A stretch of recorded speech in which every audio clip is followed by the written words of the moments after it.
ये कहानी है जोधपुर की। एक ऐसा मर्डर केस जिसमें लाश भी है, कातिल भी और कत्ल की कहानी का एक एक किरदार भी।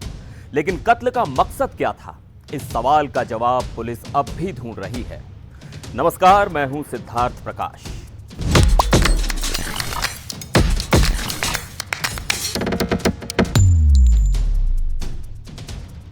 अक्टूबर की एक सर्द रात, जब जोधपुर के गंगाणा मोहल्ले में एक गहरे गड्ढे की खुदाई ने एक काले राज का पर्दाफाश किया।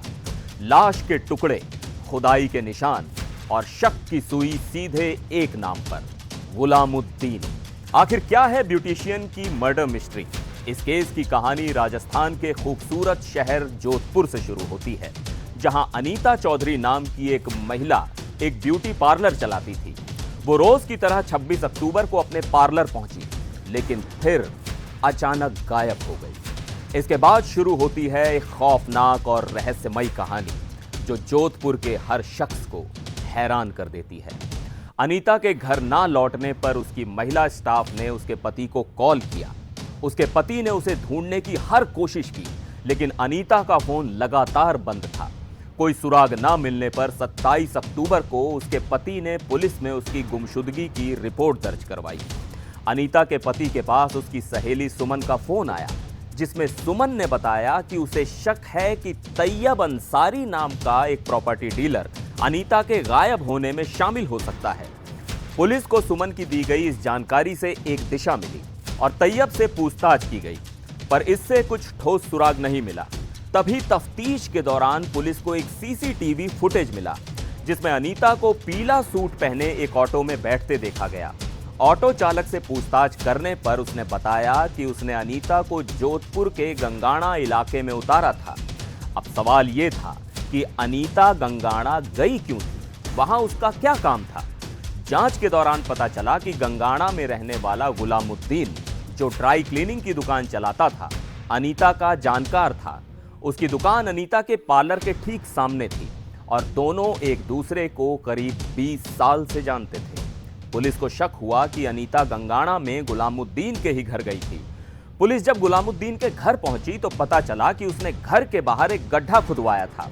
गुलामुद्दीन की बीवी आबिदा से पूछताछ करने पर पता चला कि यह गड्ढा 8 दिन पहले खोदा गया था, यानी अनीता के गायब होने से 3 दिन पहले। पुलिस को शक हुआ तो गड्ढा खुदवा कर देखा गया। फिर जो मिला उसने सबको दंग कर दिया। गड्ढे से अनीता के शरीर के टुकड़े मिले। लाश के टुकड़ों की पहचान उसके कपड़ों से की गई, जिससे अनीता के पति ने उसकी शिनाख्त की। पुलिस ने इस हत्या की तह तक जाने की कोशिश की तो पता चला कि गुलामुद्दीन जुए का आदी था और उस पर लाखों रुपए का कर्ज चढ़ चुका था। उसे अपनी आर्थिक तंगी से छुटकारा पाने का कोई रास्ता नहीं सूझ रहा था। तभी उसने देखा कि अनीता अक्सर भारी सोने के गहने पहनती थी। कर्ज उतारने के लालच में गुलामुद्दीन ने अनीता की हत्या की साजिश रची और अपनी बीवी आबिदा को भी इसमें शामिल कर लिया।